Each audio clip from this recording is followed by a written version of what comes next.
Bonjour à tous et bienvenue sur un nouvel épisode de Sissi la Soso.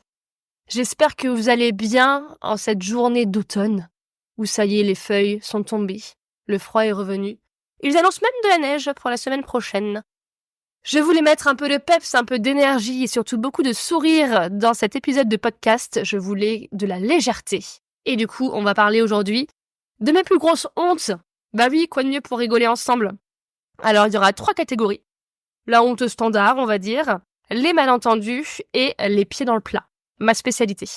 Mon père n'a pas cessé de me répéter depuis que je suis petite, mais réfléchis avant de parler. Et il a raison, la spontanéité est mon plus gros défaut. Moi, je trouve que c'est aussi une qualité, mais vous verrez que, en l'occurrence, là, c'est pas toujours une qualité. Mais bon, on ne se refait pas, et clairement, ça causera ma perte. Je pense qu'un jour, je vais me faire littéralement péter les dents. Voilà, allez, on démarre avec une jolie perle de l'agence de voyage, où à l'époque, j'arrive un matin avec une nouvelle jupe crayon que j'ai achetée la veille en solde. Donc la jupe crayon, c'est une jupe qui est resserrée au niveau des genoux et qui permet pas de faire des grands pas. Et donc j'arrive, je fais ma belle, regardez ma jupe, elle est belle, nanana. Et bref, la matinée commence. Et en fait, à l'agence de voyage, on a notre bureau, et après, à l'arrière, on a le bureau de la responsable par lequel on doit passer pour aller en réserve. Et c'est là où se trouve la photocopieuse pour tous nos contrats, les règlements, etc. Donc en fait, on ne passe pas 2 heures les fesses vissées à une chaise, on se lève quand même régulièrement. Chose qui est importante pour la suite. J'entame ma matinée et je dois avoir une succession facilement de 3 à 4 clients. Et c'est vrai que déjà, je me dis, ouais, il y a un client ou deux, ils ont des drôles de têtes, quoi. Dont un qui a mon âge, et où je me dis, mais le mec, il est un peu coincé. Je sais pas ce qu'il a, mais bon, bref. Je fais mon boulot, etc. Et puis arrive la fin de matinée, j'ai plus de clients. Et je vais discuter avec ma responsable à l'arrière, et je m'accoude à son bureau, et du coup, j'ai les fesses un petit peu en arrière. Et j'ai une de mes collègues qui est à l'avant, qui, elle, finit un contrat avec des clients, qui se lève pour aller à la photocopieuse. Et là, elle rentre dans le bureau, elle dit « Oh, Sophie !» Et je dis « Bah quoi ?» Ça faisait très, très drama queen, quoi. Et je dis « Quoi, ma jupe, elle a encore tourné parce que ça arrive régulièrement. » Elle me dit « Ah non, non !» Et en fait, j'avais la jupe qui avait craqué tout le long de la couture, mais de haut en bas. En fait, ce qui gardait la jupe sur moi, c'était juste un anneau au niveau de la ceinture, mais tout le reste, du haut jusqu'en bas, c'était complètement ouvert. Donc en fait, j'ai payé mes fesses à tous mes clients. À tous mes clients, puis du coup aux clients de mes collègues aussi, alors s'ils ont fait attention en tout cas, s'ils n'étaient pas concentrés. Mais voilà, j'ai littéralement la jupe qui était complètement ouverte. Donc quand je me levais pour aller prendre un contrat, etc., et que je me tournais, et ben les gens en fait avaient, surtout que voilà, on est sur une chaise, donc en termes de hauteur, ils avaient limite la tête à la hauteur de mes fesses, quoi. Alors en plus, hiver, collant, certes, mais collant qui est pas forcément méga opaque. Et en plus, pour rajouter un petit peu de choses sympas, semaine de filles. Et la culotte de règle n'existe pas à l'époque. Donc je sais pas exactement ce que les personnes voient, je ne veux d'ailleurs pas le savoir, et ça devait pas forcément être super sexy. Et du coup, je comprends mieux la tête des gens. Voilà, le monsieur, je pense qu'il a pas osé me dire. D'ailleurs, tous mes clients, aucun n'a osé me dire que ma jupe était ouverte. Faites-le, si ça vous arrive un jour, dites-le à la personne, c'est quand même mieux qu'elle s'en rende compte. Elle va piquer un phare sur le coup, mais après, elle sera contente de le savoir. Et donc, je dis à mes collègues, je dis, mais pourquoi vous me l'avez pas dit? Et elles me disent, mais en fait, on l'a pas vu. Nous, on fait aussi notre taf, on est concentrés, on n'a pas vu que ta jupe était ouverte, en fait. Et forcément, on commence à exploser de rire dans le bureau, donc les clients à l'avant comprennent pas ce qui se passe. Donc du coup, ma collègue revient pour dire, non, mais c'est juste que ma collègue a un problème de jupe, elle est complètement ouverte, donc les gens, ils sont morts de rire aussi. Enfin bref, on essaie de rafistoler ça avec des épingles à nourrice. Du coup, j'ai retourné complètement la jupe pour faire comme si c'était une fente qui était voulue et rafistoler avec des épingles un peu type Madonna dans sa jeunesse, quoi. Mais c'est un moment dont on se souviendra, je pense qu'elles s'en souviennent, et moi, ça m'a marqué à vie aussi. Deuxième petite anecdote, je suis au parc de la Pépinière à Nancy avec ma meilleure amie et mon filleul. Il doit avoir 1 an et demi à cette époque-là. Et en fait, il y a des animaux à la pépinière, donc on va voir les animaux, etc. Et moi, je suis une enfant de 4 ans quand vous me mettez avec des animaux. Donc, à un moment donné, je vois un singe, et du coup, je lui fais les grands signes. Et je dis « Wouhou !» Et et ma meilleure amie arrive et elle me dit « Mais tu fais quoi ?» Je dis coucou au singe. Alors déjà, faire coucou au singe, c'est ridicule, puisque le singe ne te fera pas coucou en échange. Enfin, j'ai jamais vu un singe faire coucou, quoi. Et elle me dit « Mais y a pas de singe ?» Et en fait... J'ai une myopie extrêmement prononcée à ce moment-là, mais surtout qui n'est pas diagnostiquée. Donc, je n'ai pas de correction au niveau de mes lunettes. Et c'est vrai que, par exemple, quand je roulais, je ne voyais pas la plaque d'immatriculation des voitures devant moi, même quand elles étaient arrêtées, quoi. Donc, je voyais pas beaucoup à plus de 3 mètres, en fait. Et en fait, je faisais coucou à un rocher, genre depuis 3 minutes, quoi. Donc, ma meilleure amie étant très sympa, je pense qu'elle m'en parle en moyenne une dizaine de fois chaque année depuis 6 ans. Je la remercie d'ailleurs. On continue avec les parents indignes. Oh la honte, en même temps c'est le principe du podcast. Quand mon chat a 6 mois, je vais le faire castrer, puisqu'un chat qui n'est pas castré fait pipi partout, ça pue le mort. Donc à un moment donné, voilà, il faut l'emmener se faire castrer. Le concept, on l'emmène le matin et on vient le récupérer après le boulot. Je l'emmène le matin, tout se passe très bien. Je retourne le chercher avec mon compagnon de l'époque. Donc il faut bien se dire que le chat, c'est notre bébé. Voilà, on a 22, 23 à l'époque. C'est notre enfant. Et donc on arrive, et l'assistante me dit « Ah bah votre chat est en salle de réveil. Alors vous pouvez pas rentrer dans la salle, par contre vous pouvez rester sur le seuil de la porte si vous voulez aller jeter un petit coup d'œil quand même. Et puis je viendrai vous chercher quand vous pouvez le ramener. » Et donc nous on y va, et on voit notre petit mougli, petit moumou dans sa cage. Alors c'est vrai, ultra vaseux, à moitié entre je suis en train de dormir, j'essaye de me réveiller, mais on sentait que c'était un petit peu compliqué. Et nous, on s'extasie avec « Oh là là, il est tellement beau ce chat, tellement gentil, il est tellement trop mignon. » Et là, le vétérinaire arrive et je vois que quand il nous regarde, il a déjà un regard de jugement. Et j'aime pas ça du tout. Et puis, en gros, il me dit « Mais c'est pas votre chat ?»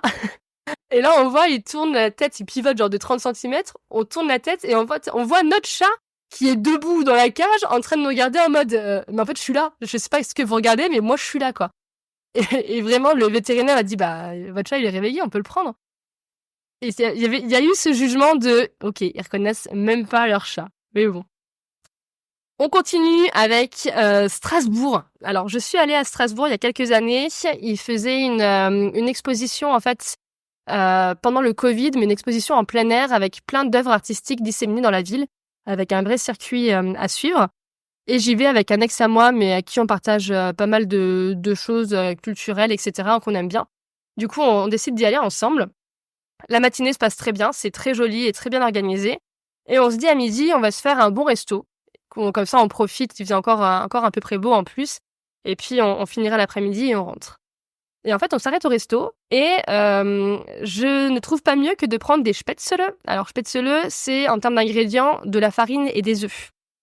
Et sauf que je ne sais pas à ce moment-là que je suis intolérante au gluten et à l'œuf. Et en fait, on mange, tout se passe très bien. Et d'un coup, je sais pas ce qui se passe dans mon corps, mais je n'ai pas mal au ventre. J'ai pas non plus une grosse nausée, mais je sens que ça va pas. J'ai une goutte de sueur qui coule le long de mon front. Et je me dis, mon Dieu, mais qu'est-ce qui se passe? Je reste une femme délicate quand il y a des hommes avec moi. Donc je dis juste, je vais aller aux toilettes, je reviens. Et en fait, quand je descends aux toilettes, c'est un gros resto, donc il y a beaucoup de monde. Et en plus, c'est pas forcément ultra propre. Donc clairement, si on veut essayer de... C'est pas joli ce que je veux dire, hein, mais essayer de se faire vomir, etc., c'est vraiment pas le cadre qui s'y prête du tout. Du coup, je remonte et je me dis, bon, allez, ça va passer. Et je demande à la serveuse un Dijon. Alors, chose que je ne prends jamais. Sachez que je ne prends pas de digestif au restaurant habituellement. Et encore moins le midi. Et là, la personne qui m'a quand même dit « Ah oui, bah écoute, oui, pourquoi pas, moi aussi je vais en prendre un. » Et je prends un double Génépi. Donc on est sur, je crois que c'était 4 centilitres la dose, alors que la standard c'est 2, et moi je demande un double. Et je vois déjà qu'on me regarde un peu de travers, mais je me suis dit, avec un peu de chance, ça va me faire digérer, et ça va me libérer. Et en fait, absolument pas. Et je sens vraiment que ça va pas dans mon corps, mais du tout. Je décide de redescendre aux toilettes, ça commence à devenir louche.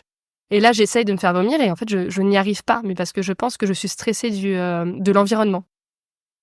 À un moment donné, il faut quand même qu'on sorte du resto et je sens, en fait, je n'arrive même pas à marcher correctement. C'est assez fou, j'arrive pas à expliquer ce qui se passe. Et je lui dis, par contre, je suis désolée, je sens que ça va pas du tout. Donc, si on peut marcher juste tranquillement, ça m'arrangerait. Et je dis, par contre, là, je sens que ça va pas, donc moi, je vais m'asseoir sur les marches ici, et puis toi, tu vas continuer à marcher, tu vas me laisser tranquille 2 petites minutes. Et là, je vois qu'il se rend compte en fait que ça ne va vraiment pas. Et franchement, il est gentil parce que moi, je me serais bien foutue de lui parce que je suis ultra moqueuse. Lui, pour le coup, il est super prévenant et il est gentil comme tout, quoi. Et je me pose sur les premières marches et je sens que ça va pas. Et sauf que rien ne vient encore une fois. Donc, je continue le parcours comme ça. Dès qu'il fait des photos, moi, je m'assois. Tant bien que mal, on arrive à faire la fin du circuit. Et la dernière étape, c'est dans un petit chapiteau. Et en fait, je fais la queue, j'en peux tellement plus que je me pose contre lui, mais comme si le mec c'était un poteau, j'en peux plus. Et au moment où on arrive dans le chapiteau, il fait une chaleur mais étouffante là-dedans, mais vraiment horrible. Et là, je le regarde et je lui dis, je peux pas, faut que je sorte. Et je me retrouve le long en fait d'une berge, parce qu'à Strasbourg, voilà, il y a de l'eau. Et là, d'un coup, je vous jure que Gollum sort de mon corps, un héros de la galaxie, de l'univers qui sort de nulle part. Je pense que j'ai littéralement fait trembler Strasbourg. Et là, je sens une main sur mon épaule, je me retourne et il est là. Et il me dit, mais t'as vomi? Et je dis, non, j'ai pas vomi, mais je vais beaucoup mieux. Et il me dit, mais en fait, ça a résonné dans le chapiteau. Il me dit, tout le monde s'est regardé, on n'a pas compris ce qui s'est passé, tout le monde est sorti. Et en fait, voilà, tout le monde a pensé que j'étais vomir derrière.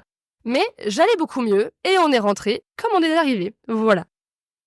On poursuit avec, mon Dieu, la boule de Noël. Alors ça, c'est quand je ramène quelqu'un chez moi avec mon père et ma sœur. C'est ma sœur en général l'anecdote qu'elle adore raconter et qui me met à mon avantage. Mais si la personne reste, c'est que vraiment elle tient à moi. Quand j'étais petite, alors je ne sais pas quel âge j'ai, je dois avoir 5 ou 6 ans je pense, on a été faire Nouvel An dans une salle polyvalente d'un village. Et en fait, il y avait encore les décorations de Noël. Donc il y avait encore un grand sapin avec les boules de Noël qui sont dessus. Je m'en rappelle, ma sœur s'en rappelle. Et en fait, je vais le raconter du point de vue de ma sœur parce que c'est beaucoup plus drôle. Elle me voit en fait regarder les boules vraiment avec beaucoup de curiosité. Je tourne autour du sapin, je regarde. Et d'un coup, on ne sait pas pourquoi, je, je rigole, je suis désolée, je baisse mon froc et je regarde le reflet de mes fesses dans les boules de Noël. Mais pourquoi on fait ça? Je ne sais pas, j'en ai aucune idée. Et ma sœur qui explose. Mais Sophie, mais qu'est-ce que tu fais? Mais remonte! Et donc je remonte mon collant en panique. Parce que vous savez, aux enfants, on met ces collants blancs en laine là. Et du coup, je remonte et je vois tout le monde qui se fout de moi. Tout le monde rigole, hein. Ma sœur, elle est en colère, tout le monde se moque. Et moi, je suis là avec mon collant dans les mains que je remonte comme je peux. Et je pense que ça, c'était une belle grosse honte. Alors voilà, vous le saurez, en société, il ne faut pas regarder le reflet de ses fesses dans une boule de Noël. Ni dans un miroir, j'imagine. Apparemment, ça ne se ferait pas. Voilà. Dans quelque chose de plus simple, j'ai été en Corse, j'avais un amoureux en Corse à une époque, donc j'allais le voir en village vacances, et je bois un café. Et en fait, je pense que la femme de ménage était tellement bonne sur ce village vacances que la baie vitrée du bar, je ne l'ai pas vue quand je suis rentrée avec mon plateau pour le poser à l'intérieur. Et alors moi, je suis quelqu'un de décidé. C'est-à-dire quand je marche vraiment d'un pas rapide. Et je me suis littéralement explosé la tronche dans la vitre. Mais au point où le lendemain, même pas le lendemain, le soir, j'en avais un bleu vraiment sur tout le nez. Et le premier réflexe, parce que je me suis fait extrêmement mal, hein, c'est pas de dire « Ah !» c'est de regarder si personne ne m'avait vu. Et je crois que personne ne m'a vu. Et pour continuer sur ce fantastique nez qui était donc noir ce jour-là, un autre jour, j'avais, je pense, j'avais des petits boutons ou peut-être des points noirs, je ne sais pas. C'est vraiment très glamour ce podcast. Et j'avais toujours entendu qu'il fallait mettre du dentifrice sur les boutons parce que ça asséchait. Je n'ai pas trouvé de meilleure idée que d'appliquer à la lettre ce conseil, sauf que au lieu de mettre sur un petit bouton, je me suis badigeonné littéralement le nez de dentifrice et j'ai décidé de faire une sieste derrière. Sauf que en fait, le dentifrice, ça brûle. Donc en fait, j'avais littéralement le nez tout brûlé au réveil de ma sieste, mais donc le nez écarlate, rouge. Aucun fond de teint, que ce soit liquide, poudre, ni quoi que ce soit, n'a pu y faire quelque chose. Donc je me suis trimballée avec un nez rouge, mais à la limite je pourrais presque enlever la peau dessus, quoi. Pendant 2 jours, ça a été vraiment, vraiment un carnage. Je vais parler maintenant de la catégorie malentendu. J'en ai juste un, mais parce que je le trouve extrêmement dingue. Donc il fallait que je partage avec vous, forcément, je n'ai plus aucun secret pour vous. C'est de pire en pire, ce podcast. Je suis en saison. Et en saison, vous avez pensé que j'ai eu 40 amoureux, mais pas du tout.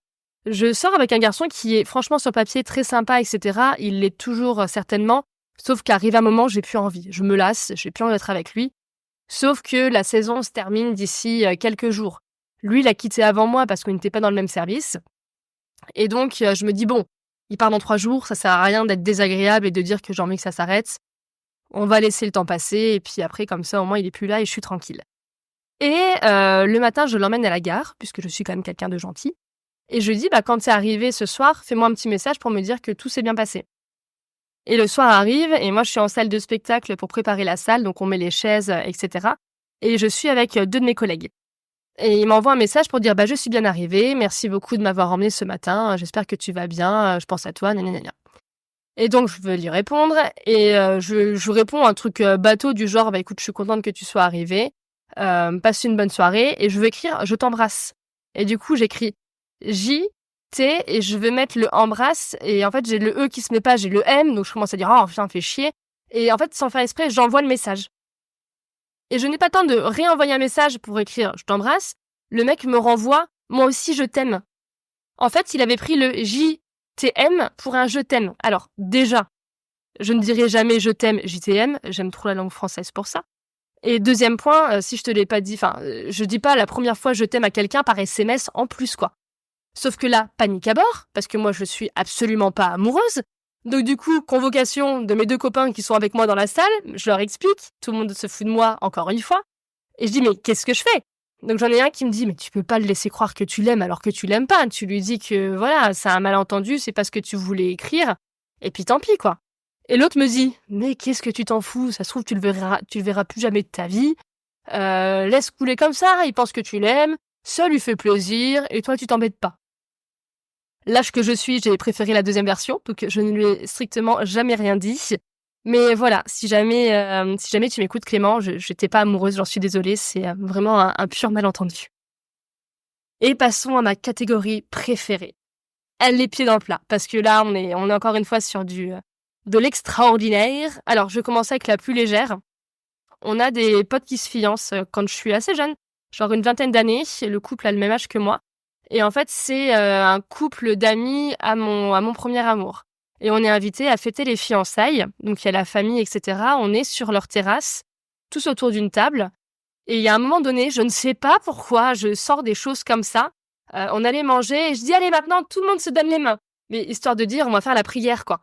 Et là, je prends un coup de latte en dessous de la table de mon mec qui me regarde avec des gros yeux. Je ne comprends pas. Et en fait, il se donne vraiment les mains et il commence à faire la prière. Et je pense qu'ils ont clairement compris que je me foutais de leur gueule, alors que c'était pas du tout le but, puisque je ne savais pas qu'ils faisaient ça. Mais ça a été un moment de solitude, et me suis fait passer un savon après par mon chéri. On poursuit avec un qui me fait marrer, mais bien comme tout. Mais en fait, je suis horrible, mais je ne fais pas exprès. Je suis avec ma meilleure amie, mon mec et le meilleur pote de mon mec, et en fait, il se fait larguer au téléphone. On voit bien que ça va pas au téléphone, et en fait, après, il raccroche, il revient, on sent qu'il va pas bien, et il nous dit, voilà, je me suis fait quitter. Et vu que je suis un peu le clown de l'assemblée en règle générale, ma meilleure amie me regarde en panique et dit, mais fais quelque chose, chante-lui une chanson, fais un truc. Et en fait, la première chanson qui me vient à l'esprit, mais je ne réfléchis pas, je vous jure, c'est spontané, c'est Goodbye, my lover, goodbye, my friend. En fait, une chanson ultra triste. Et là, le mec me regarde, et je vois une larme qui perle au coin de son œil, et il me regarde vraiment en mode putain, t'es vraiment dégueulasse, et il se barre, quoi. Et là, Marine qui me dit mais pourquoi cette chanson-là? Je dis je sais pas, je suis désolée, j'ai pas contrôlé. C'est la première qui est venue, quoi. Et la dernière, pied dans le plat, qui est exceptionnelle. S'il y a un moment à retenir de ce podcast, c'est maintenant, mais parce que ça sort de nulle part, et vraiment là, c'est pas de ma faute. Je pouvais vraiment pas savoir, je vous jure. Première fois que je suis à l'agence de voyage, parce que j'ai été en 2 fois à l'agence de voyage. Je commence à 11h, je suis sur la route, et j'ai une de mes collègues qui m'appelle et qui me dit « Où est-ce que tu es ?» Et j'ai dit « J'arrive d'ici 10 minutes, je suis là. » Et puis je sens que ça va pas dans sa voix. Et je dis « Mais qu'est-ce qui se passe ?» Il y a quelque chose. Elle me dit « Non, mais je t'en parlerai quand tu seras arrivé à l'agence. Il se passe quelque chose de terrible. » Et donc tout le long de la route, je me dis « Mon Dieu, mais qu'est-ce qui s'est passé ?» et tout. Et encore une fois, en fait, moi, quand je suis mal à l'aise, je rigole. Je veux faire rire les gens parce que je me dis « Ça va faire du bien, quoi. » Et j'arrive à l'agence, elle a pas de client. Et je dis « Alors, qu'est-ce qu'il y a ? T'as découvert que ton mec, il est gay ?» Et là, elle me regarde et elle se met à pleurer. Et elle me dit « Mais comment tu sais ?» Mais je savais pas, je vous jure, c'est improbable. En fait, elle avait découvert que son mec était gay. Elle avait trouvé des forums, etc., des conversations. Elle avait même mis toutes les conversations qu'elle avait trouvées sur des clés USB. On avait passé l'après-midi à regarder les conversations qui étaient en plus ultra trash. Mais oui, voilà. Elle avait découvert que son mec était gay et moi j'arrive et bam, pied dans le plat. Mais je veux dire, j'étais à des années-lumière de penser que ce serait ça et que ça même pouvait arriver, quoi. Donc voilà, je pense que je vais terminer sur cette pépite-là qui est quand même assez, extraordinaire et une petite dernière pour la route, mais celle-ci elle me fait rire, mais elles me font toutes rire. Quand j'ai commencé mon boulot avec mes patrons chéris là de marchand de biens, c'est les premiers jours, on se connaît pas, donc c'est toujours un peu particulier et on doit partir, chez un agent, tout simplement et en fait, on a des toilettes à notre étage de coworking avec les toilettes filles à droite et les toilettes garçons à gauche et on descend à l'étage d'en dessous pour partir et là, j'ai mes patrons qui me disent: «Ah bah, attendez, je vais aux toilettes». Et bah, soit, va aux toilettes et puis je me dis: «Ouais, c'est peut-être une bonne idée d'y aller maintenant».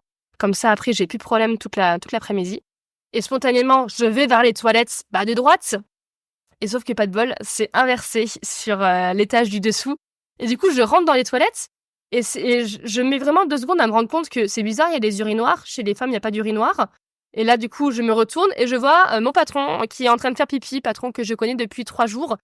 Je rassure sa femme, je n'ai rien vu, j'ai juste vu son crâne et je me suis dit: «Ah, mais qu'est-ce que je fais là?» Je suis vite ressortie avec mon autre patron qui était littéralement mort de rire et qui m'a dit: «J'ai essayé de te le dire, tu es parti trop vite». Voilà, je vais terminer là-dessus. Je vous souhaite de passer une très, très bonne journée. Je vous remercie encore pour ceux qui continuent à m'écouter, systématiquement, à ceux qui se sont abonnés et je vous fais des gros bisous et à bientôt. Salut, salut!